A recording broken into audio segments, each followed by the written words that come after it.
Hello সবাইকে, সেতুজ blog পরিবারের সবাইকে অনেক স্বাগত আর ভালোবাসা জানিয়ে নতুন আরও একটি ব্লগ শুরু করছি। আশা করি সবাই ভালো আছেন, সুস্থ আছেন, আর আপনাদের ভালোবাসায় আমরাও ভালো আছি। আজকে রবিবার আর এখন থেকে আপনাদের সঙ্গে নিয়ে আজকের ব্লগটা শুরু করছি। সুপ্তর বাবা আজকে একটু আগেই বের হয়ে গেছে, একটু তাড়া ছিল, আর ফ্রিজে দই ছিল, মুড়ি ছিল, ওইগুলো খেয়ে তারপরে বের হয়ে গেছে। সুপ্তর টিচার চলে আসে, সুপ্ত আবার ঠাকুর ঘরে পড়তেছে। এদিকে ভাবলাম যে বিছানাটা গুছিয়ে তারপরে রান্নাঘরে যাই। বিছানাটা যদি না গোছানো থাকে না, তাহলে কিন্তু সারা ঘরই এলোমেলো লাগে, ভালো লাগে না দেখতে। এজন্য ভাবলাম যে এদিকটা একটু গোছগাছ করে তারপরে একচোটে রান্নাঘরে যাই। আমার কুশান কাভারগুলো না একেবারেই নষ্ট হয়ে গেছে। কদিন ধরেই ভাবছি যে কিনবো আরও এক সেট, কিন্তু হয়ে আর উঠতেছে না। আগে মাছটা বের করে নিই, কারণ মাছটা তো ভিজতেও টাইম লাগবে, বরফ হয়ে আছে।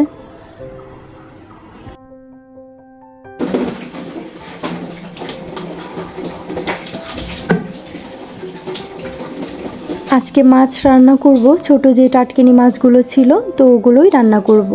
আর ওগুলো না আছে অল্প একটু, হবে কি না জানি না, এ কারণে 2 টুকরো বড় মাছের টুকরো ছিল, তো ওটাও বের করে রাখছি। সকালবেলা ওটা ভেজে দিবানে, আর দুপুরবেলা আর রাতে ওই টাটকিনি মাছের ঝোল দিয়ে খাওয়া হয়ে যাবে। আর কালকে রাতে না খেতে খেতে অনেক রাতই হয়ে গেছিলো, যেই কারণে এই থালা বাসনগুলো আমি আর পরিষ্কার করে রাখি নাই। তখন না একদম আলসেমি লাগতেছিল খাওয়ার পরে, অনেকটাই রাত হয়ে গেছিলো, তো যেই কারণে সবই ফেলে রেখেই শুয়ে পড়ছিলাম। তো সেগুলোই পরিষ্কার করে নিলাম, মিচ্ছেপটাও ভালো করে মুছে নিলাম। কদিন ধরেই আমাদের পুঁই শাকটা না বেশি খাওয়া হইতেছে। মাঝে মাঝে না দেখবেন এমন হয়, একটা জিনিস না কদিন খুবই ভালো লাগে, খাওয়া হয় ঘন ঘন, আবার কয়েকটা দিন হয়ে যাবে তখন কিন্তু আবার ভালো লাগবে না, তারপর আবারও কদিন বাদ যাবে, আবার খাওয়া হবে, এইভাবেই চলতে থাকে সবারই হয়তোবা। এদিকে পুঁই শাক কাটার সময় না আমি একটা আলু, পলিথিন উড়ে যাইতেছিল ফ্যানের বাতাসে, যে কারণে একটা আলু ওই যে পলিথিনের মধ্যে ঢুকায় রাখছিলাম। এদিকে দেখেন আমার না খেয়ালই ছিল না, ওই আলুটা এখন বের করলাম।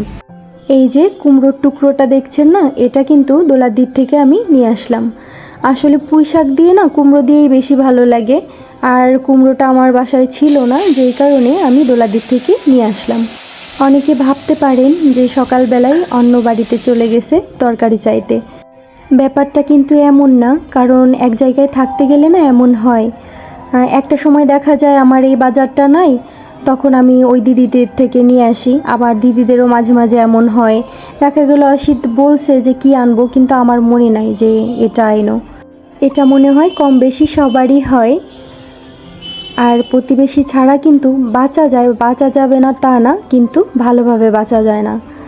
একে তো মিলেমিশে থাকতে অনেক ভালোও লাগে, আর আনন্দও করা যায়, আর প্রয়োজনে তো বিপদে আপদে এরা আছেই।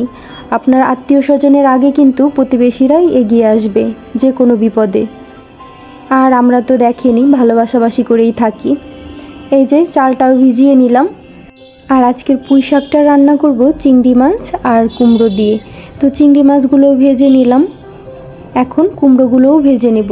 কালো জিরে ফোড়ন দিয়ে তারপরে কুমড়োগুলো দিয়ে দিছি, আর একটু নাড়াচাড়া করে তারপরে পুঁই শাকগুলো দিয়ে দিব। আর পুঁই শাকটা একটু নরম হয়ে যাওয়ার পর তারপরে ঢেকে দিব। আর লবণ, মরিচ, হলুদ এগুলো তো দিতেই হবে। এর মধ্যে কিন্তু আমি একটুও জল দিব না, কারণ পুঁই শাক থেকে এমনিতেই একটু জল বের হয়। পুঁই শাকটা ঢেকে দিয়ে তারপরে আমি এই যে আরও কিছু চিংড়ি মাছ আছে ওগুলো বেছে নিব। শুক্রবারে চিংড়ি মাছ আনছে না, ওগুলো কিন্তু আমার সবটা বাছা হয়েছিল না, সময় ছিল না। দেখতেই পারছেন যে কতগুলো ছোট মাছ আনছিল, যে কারণে আমি না চিংড়িটা শুধু ভালো করে ধুয়ে রেখে দিয়েছিলাম ফ্রিজে। আর এই যে আজকে বের করে যে কয়টা আমার লাগবে ওই কয়টা ধুয়ে নিছি, আর আরও কিছু রয়ে গেছে, ওগুলো আমি এই যে রান্না হবে আর ততক্ষণে বেছে নিব। এদিকে দেখেন আমার পুঁই শাকটাও হয়ে গেছে। পুঁই শাকটা কিন্তু নরম হয়ে যাওয়ার পর তারপরে আমি ভাজা চিংড়িগুলো দিছি। ভাজা চিংড়িগুলো যদি আগেই দেওয়া যায় না, তাহলে কিন্তু ওই চিংড়ির ঘ্রাণটা চলে যায়। এই কারণে যখন পুঁই শাকটা একদমই নরম হয়ে গেছে, তারপরে চিংড়িগুলো দিয়ে আর একটু ঢেকে রেখে তারপরে নামিয়ে নিছি। একটু চিংড়ি আলাদা করে রেখে দিছিলাম, এটা এই যে বেটে নিব। আর এই বাটা চিংড়িটা দিয়ে না এক থালা ভাত কিন্তু খাওয়া হয়ে যায় একটু বাটা দিয়েই। বেশ ভালো লাগে আর আমরা সবাই খুব পছন্দ করি।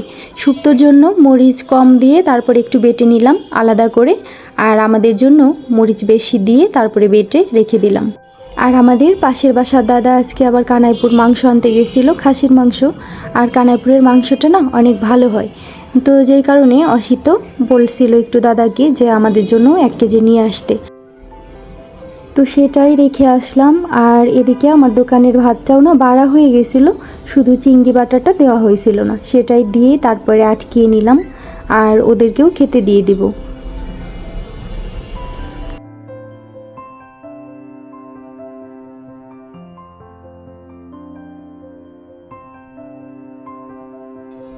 ওদের দুজনকে খেতে দিয়ে দিছি আর আমিও খেয়ে নিব, কারণ একা একা না খেতে ভালো লাগে না। আমি রান্নাঘরটা পরিষ্কার করে এসে তারপর ওদের সঙ্গে বসবো। আর আমি না খাওয়া দাওয়া করে তারপরে আর কাজ করতে পারি না, নড়াচড়া করতেই যেন কষ্ট হয়। এজন্য আমি সব কাজ শেষ করে তারপরে খেতে বসি।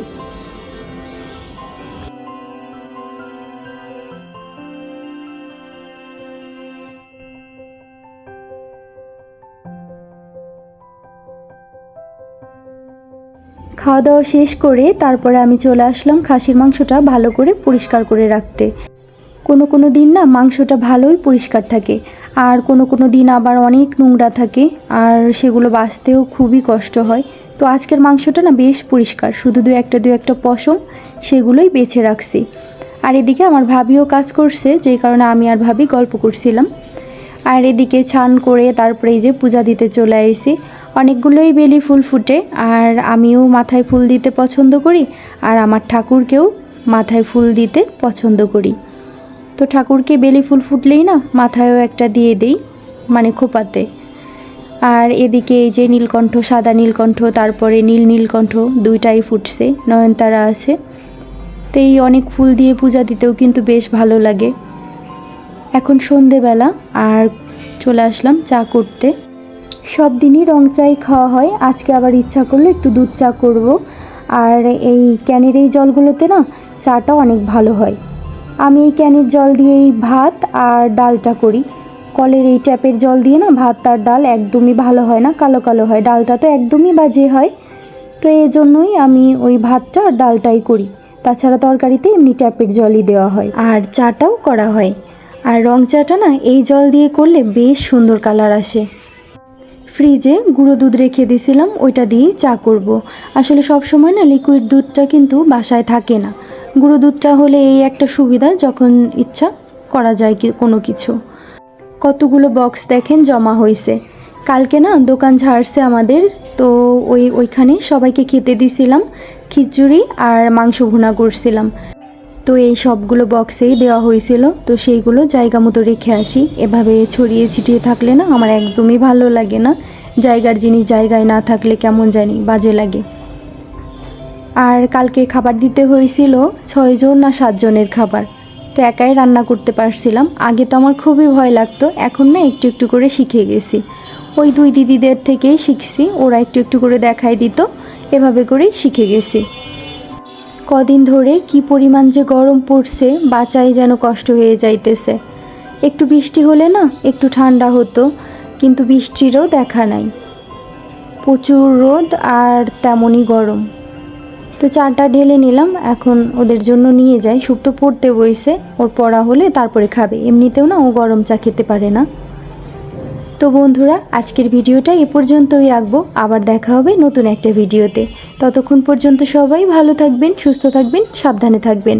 আর ভিডিওটা যদি একটুও ভালো লেগে থাকে অবশ্যই একটা লাইক করে দিবেন, কারণ আপনার একটা লাইক আমার পরবর্তীতে আরও নতুন একটা ভিডিও করতে অনুপ্রেরণা যোগাবে।